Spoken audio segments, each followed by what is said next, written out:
नमस्कार, मी सर्वांना स्वागत करतो हवामान अपडेट या आपल्या युट्यूब चॅनलवर। मी हवामान अभ्यासक नेता आहे। आपण पाहणार आहोत 19 आणि 20 डिसेंबरचा महाराष्ट्र राज्याचा हवामान अंदाज। तत्पूर्वी मागील 2 दिवसापूर्वी वेस्टर्न डिस्टर्बन्स हा जम्मू काश्मीरमध्ये आला होता। या वेस्टर्न डिस्टर्बन्समध्ये त्या ठिकाणी हलक्या पद्धतीचा बर्फवृष्टी आपल्याला पाहायला मिळालेली होती। तर या WD मुळे उत्तर भारतातील राजस्थान असेल, याचबरोबर पंजाब, हरियाणा, उत्तर प्रदेश, उत्तरांचल तसेच दिल्ली या भागामध्ये आता थंड वारे वाहत आहेत। तर या थंड वाऱ्यामध्ये त्या ठिकाणी थंडी ही अतिशय जास्त प्रमाणात वाढलेली पाहायला मिळते। याचबरोबर राज्यामध्येही बाष्पयुक्त वारे अरबी समुद्र आणि बंगालचे उपसागर या दोन्ही समुद्रावरून या ठिकाणी पोहोचत आहेत।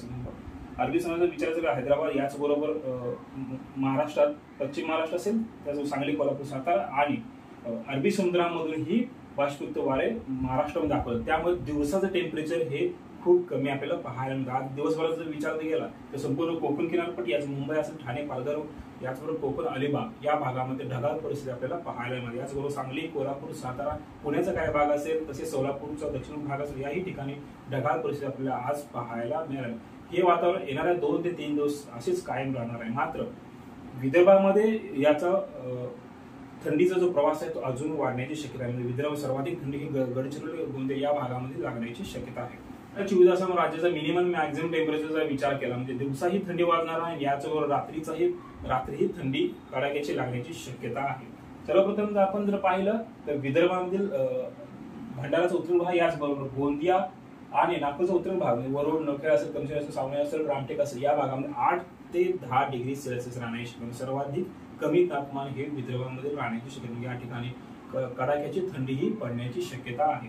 याचबरोबर यवतमाळ, चंद्रपूर, तसेच गडचिरोली असेल, वर्धा, नागपूर, अमरावती आणि अकोला, त्याचबरोबर बुलढाण्याचा उत्तर भाग, शेगाव, खामगाव, मेहकर, याचबरोबर संग्रामनगर याही भागामध्ये थंडी ही 10 ते 12 डिग्री सेल्सिअस राहण्याची शक्यता आहे। म्हणजे या संपूर्ण विदर्भामध्येच सर्वाधिक कमी तापमान असेल, म्हणजे या ठिकाणी सर्वाधिक जास्त थंडी वाढण्याची शक्यता आहे। याचबरोबर मराठवाडा, तसेच खानदेश, जळगाव, धुळे, याचबरोबर नंदुरबार, तसेच पश्चिम महाराष्ट्रातील अहमदनगर असेल, याचबरोबर पुण्याचा जो पूर्वेकडील भाग असेल, साताऱ्याचा फलटण, मान, याचबरोबर सोलापूर, माळशिरस, माढा, करमाळा याही भागामध्ये सरासरीपेक्षा कमी तापमान म्हणजे 12 ते 14 डिग्री सेल्सिअस राहण्याची शक्यता। कारण की दिवसात ढगाळ वातावरण असलं, या ठिकाणी थंडीलाही पोषक वातावरण तयार झालेलं पाहायला मिळतं।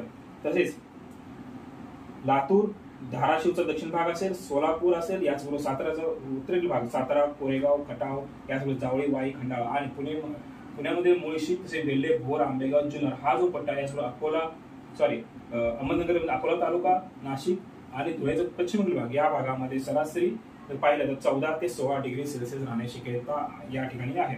सांगलीचा विचार जर केला, सांगलीमधील तासगाव, जत, कवठेमहांकाळ, याचबरोबर वाळवा, शिराळा, कडेगाव या भागाचा जर विचार केला, या भागामध्येही तापमान 16 ते 18 डिग्री सेल्सिअस राहण्याची शक्यता आहे। याचबरोबर आपण संपूर्ण कोकण किनारपट्टी जर विचार केला तर जवळपास 20 ते 22 डिग्री सेल्सिअस राहू शकतं। तसेच रत्नागिरी, सिंधुदुर्ग या भागामध्ये, कणकवली या भागामध्ये सर्वाधिक जास्त तापमान राहण्याची शक्यता आहे।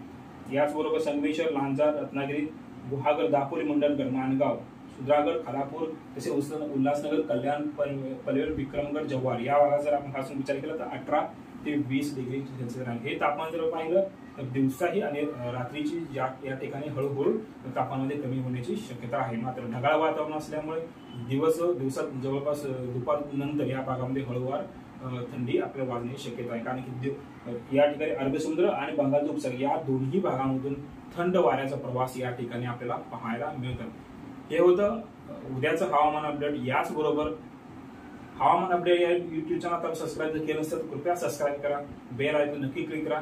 धन्यवाद।